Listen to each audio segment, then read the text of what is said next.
cognitive aging research, which is a statewide and university-wide collaborative effort that we're hoping to tap into some of the people in this network. So let's see. So a little bit about Alzheimer's disease.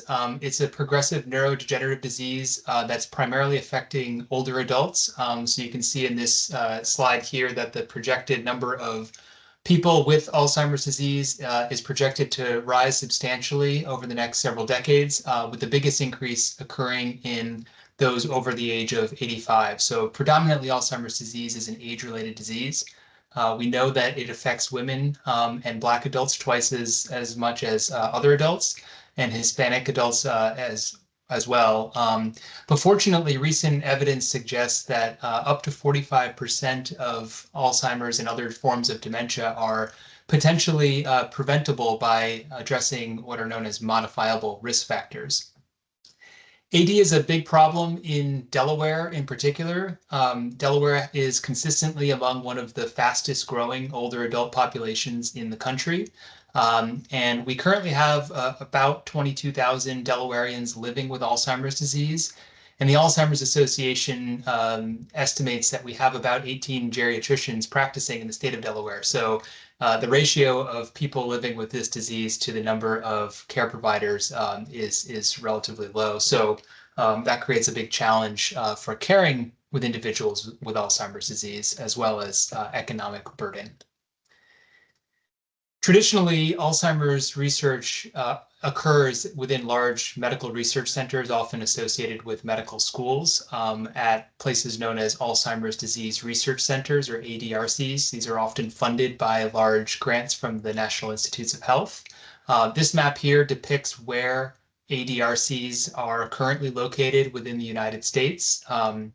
And you can see by the blown up portion of the map that although we do have an ADRC up the road at Penn and down the road at Hopkins, Delaware currently does not have an Alzheimer's Disease Research Center, which really creates a challenge for people living with the disease to get access to things like cutting-edge clinical trials, and for researchers in Delaware to engage with patients who are either at risk for Alzheimer's disease or currently have dementia. These research centers typically do things like develop registries of people who are eligible for clinical trials, screen people for what's known as mild cognitive impairment or dementia, and perform biomarker testing, including PET imaging, MR imaging, and emerging blood biomarkers to tell if somebody has the underlying pathological features of Alzheimer's disease. So given this lack of Alzheimer's research infrastructure in the state, my colleagues and I a few years ago founded the Delaware Center for Cognitive Aging Research. And we wrote a companion article in the Delaware Journal of Public Health just highlighting the need for resources for Alzheimer's research in our state. So our mission is to advance interdisciplinary research, clinical education, and community engagement around Alzheimer's disease with the ultimate goal of slowing, stopping, or reversing either Alzheimer's or other related forms of dementia and cognitive disorders. And so at the heart of our center, we've established what we call the Brain Health Registry, which is a registry of middle-aged and older adults who are interested and eligible to participate in clinical research studies on brain aging. And from the registry, we enroll these participants into a variety of different types of studies. In a moment, I'll talk about our key study within the center, which is a longitudinal cohort study, so that we can track changes in brain health over time. But these individuals are also eligible to be recruited into clinical trials or provide blood samples for things like basic science or biomarker discovery. And then also within the center, part of our mission is to train graduate and clinical students to develop a workforce in the next generation of scientists studying this disease, as well as engage with our community about risk factors for Alzheimer's disease and strategies for brain health.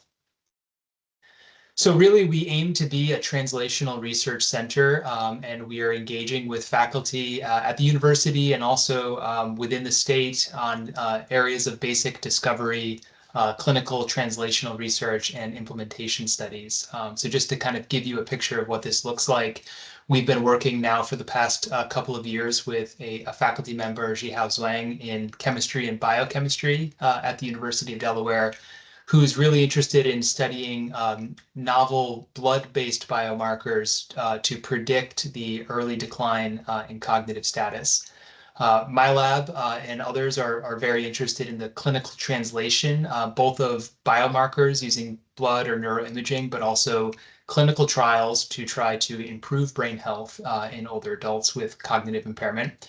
And then one of our colleagues and co-founders, Dr. Matt Cohen, has established what he calls the BrainWise program, which is really about going out into the community and disseminating information in a structured way to older adults to learn about risk factors for brain aging and strategies for improving brain health.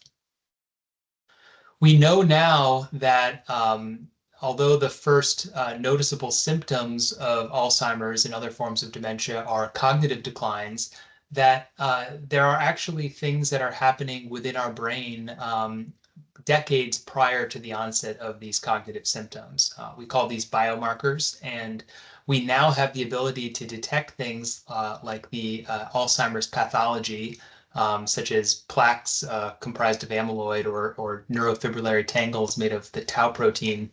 We can detect these things through various neuroimaging modalities or using blood tests now well before the onset of clinical symptoms. And this gives us hope that there might then be a chance to intervene prior to irreversible neuronal damage. So when we look at the underlying causes of Alzheimer's and related dementias, a portion of these diseases are non-modifiable. The risk goes up with age. Like I said, the risk is higher in women than men.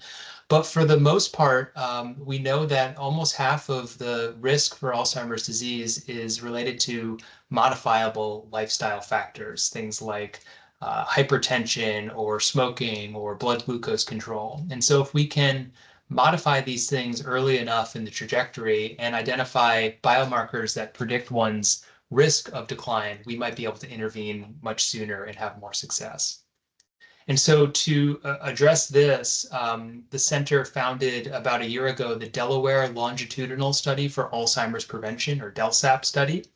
And at its core, this study provides an opportunity for middle-aged and older adults in our area to receive annual cognitive evaluations from our team so that we can track their brain health and cognitive status over time. We also do a battery of lifestyle assessments via questionnaire and give them the option to enroll in other ongoing studies. And we're currently targeting a cohort size of about 500 active participants. We received last year a grant from the Delaware Community Foundation, which has recently been extended, to include a biomarker component to this study. So in addition to annual cognitive testing, participants in the DELSAP can come into our lab every 2 years for multimodal neuroimaging on our MRI scanner, as well as to give blood for detection of blood-based biomarkers of Alzheimer's disease. And this will allow us, again, to track changes that may be occurring decades before cognitive symptoms emerge. So this is kind of an overall schematic of what the DELSAP and Brain Health Registry looks like. We bring people in to our Brain Health Registry, and from there we give them the opportunity to come back to us for longitudinal testing in our DELSAP study. We expect a portion of these people will exhibit normal cognitive aging, and a portion will progress from mild cognitive impairment to some form of dementia. And that will allow us to do things like study biomarkers that may predict trajectory of decline, enroll people into clinical trials that could be drug studies or behavioral interventions to try to mitigate this decline. We're hoping that the blood samples and other data that we can collect can be utilized by basic scientists or data scientists to create a real critical mass of researchers within Delaware that are focused on this disease. So I want to spend just a couple minutes highlighting how my research lab is using the DELSAP. My lab is interested in the overlap between cardiovascular disease risk factors and risk factors for Alzheimer's disease. And when we look at risk factors for both of these types of diseases, we can see that there's a lot of overlap in things like hypertension and poor blood lipid control, diabetes, and one thing that I'll talk about today, which is stiffening of the arteries. So everybody has what are known as large elastic arteries. This is our aorta and our carotid arteries. And like their name implies, when the heart is beating, it generates a lot of pressure. And these elastic arteries expand and recoil and help deliver more or less continuous flow to our downstream sensitive organs like the brain. When we get older, these elastic arteries become stiffer. They lose some of that elasticity. And so when the heart beats, instead of buffering the pressure waves leaving the heart, those pressure waves are transduced into more sensitive microcirculation, such as that found in the brain, which we think could be contributing to some of the damage that occurs with Alzheimer's disease. One of the ways that we measure the stiffness of the elastic arteries is through a technique called carotid to femoral pulse wave velocity. So we just take a little non-invasive pressure transducer at the neck and another one at the femoral artery in the leg, and we measure the pulse wave leaving both of those arteries. And because the pulse wave travels to the neck before it gets to the leg, there's a little bit of a time lag between these two pulse waves. And if we measure the distance between these recording sites as well as that time delay, we can calculate what's known as the pulse wave velocity, or how fast a pressure wave moves through arteries. And if you can imagine a compliant elastic artery turning into a stiff steel pipe, as the artery stiffens with aging, the velocity of that pressure wave starts to move faster. And that is associated here, just showing some data from our lab, very strongly with cognitive function. So in this graph, people with higher pulse wave velocity had lower recall memory, which is a form of memory that declines early on in the development of Alzheimer's disease. Another thing we do to look at how pulsatile the blood flow is to the brain is through a technique called transcranial Doppler ultrasound. So we place a little ultrasound probe over the temple of the skull, and we measure the velocity of blood traveling through the middle cerebral artery inside the brain. And we can deconstruct these velocity tracings to calculate the maximum velocity, the minimum velocity, and the mean velocity. And from this, we can determine something called the pulsatility index, or how pulsatile the blood flow is in the brain. And so one question that our lab has been trying to answer now for a few years is how this pulsatile blood flow to the brain may inflict damage on the brain and lead to a loss of brain tissue integrity that could kickstart the process of Alzheimer's and other dementias. To measure the integrity of the brain, we've teamed up with Dr. Curtis Johnson in UD's Department of Biomedical Engineering. And I'm not going to go into the technical details, but Dr. Johnson's lab specializes in measuring the stiffness of the brain tissue itself using MR imaging. This is a technique called magnetic resonance elastography, and it basically induces very controlled movements inside the brain from which he can deconstruct these stiffness maps. And as we get older, the stiffness of the brain starts to decline, and that indicates that it's losing some structural integrity. So cross-sectionally, we recruited a number of people across the lifespan from age 18 up to age 80, and we found these really nice correlations between things like pulse wave velocity, the stiffness of our arteries, the stiffness of our carotid arteries, and the pulsatility of blood flow in the brain. And these are all negatively associated with the stiffness of the brain, indicating that as arteries become stiffer and more pulsatile, we lose some of the structural integrity of the brain. The challenge with this cross-sectional study is that both of these things, the stiffness of arteries and the integrity of the brain, change very strongly with advancing age. And so to really tease out the causal role of arterial changes, we needed to conduct a longitudinal study. And so we're currently recruiting individuals out of this DELSAP study that the center is running in order to answer this question. So our overarching hypothesis is that if we recruit a group of midlife adults who are roughly around the same age and follow them over a period of time, we'll see changes in their arterial stiffness happen first, and that will subsequently cause a change in pulsatility of blood flow to their brain, which will subsequently cause a loss of brain tissue integrity as measured by stiffness, and then ultimately lead to changes in memory performance. And so we have a postdoc in the lab, Nate Romberger, right now, who is just getting started with this study. This is a time of flight image of one of our participants showing the various arteries within the brain. I've highlighted the middle cerebral artery here. And just like we can do with transcranial Doppler ultrasound, Nate is now collecting actual velocity pulsatility signals within different arteries of the brain. And our goal is to see whether changes in the pulsatile blood flow within these arteries correlates with a loss of brain tissue integrity in the brain areas immediately adjacent to those vessels. So this is just an example to highlight how a research study like ours can utilize a resource from the Delaware Center for Cognitive Aging Research. So we're recruiting all of the participants for our longitudinal studies straight out of this DELSAP cohort. And so we're finding people that meet our age and other inclusion criteria, and then bringing them into our lab for an ancillary extra visit on top of what they're already doing as part of their normal involvement in the DELSAP study. So just to recap, this longitudinal study that's funded by the Delaware Community Foundation has just received a 5-year extension grant of $13 million. And this will enable us to expand the cohort size of our DELSAP study to about 500 people over the next 5 years. And the hope is that that will enable more researchers within Delaware to recruit participants into clinical research studies, to collaborate with us on new ideas for studies on Alzheimer's prevention. It'll also enable the installation of a new Siemens 3T MRI scanner on UD Star campus. So we're hoping that faculty that are engaged in health sciences research on our campus can utilize that MRI scanner for not just brain aging research, but all sorts of biomedical research.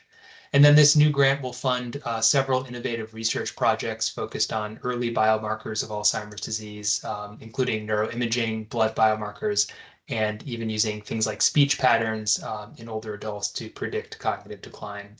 And we also have a research project focused on women's health and Alzheimer's disease risk.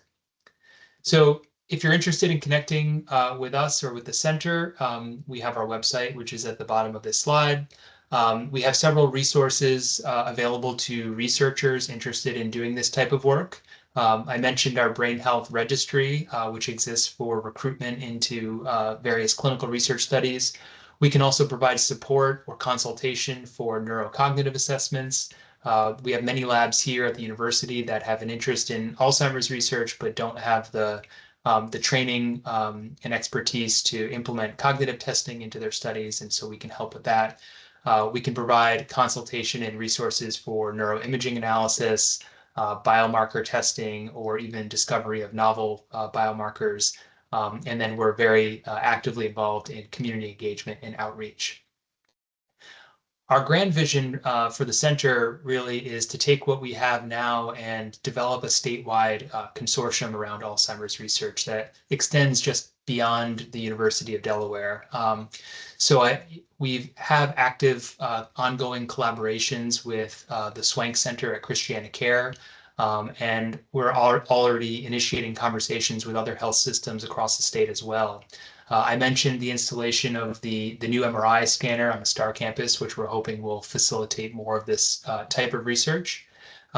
Later this year, we're opening a Southern Delaware recruitment and testing site in collaboration with BB Healthcare in Milton, Delaware, so that we can expand our recruitment and expand access to clinical research in Kent and Sussex counties. And we're hoping that we can partner with the state and the Delaware Healthcare Association to really pull all of these institutions together and develop some statewide momentum around Alzheimer's research. And so with that, I just want to acknowledge our funding sources. Again, the Delaware Community Foundation has been instrumental in helping us get our DELSAP study really going, but we've also received support from the Delaware DE-INBRE and from Excel and from the Swank Foundation in Delaware, as well as from federal resources. So we're very grateful for all of the IDEA funding that has helped kickstart this. And so with that, that's all I have. I'm happy to take any questions if there are any.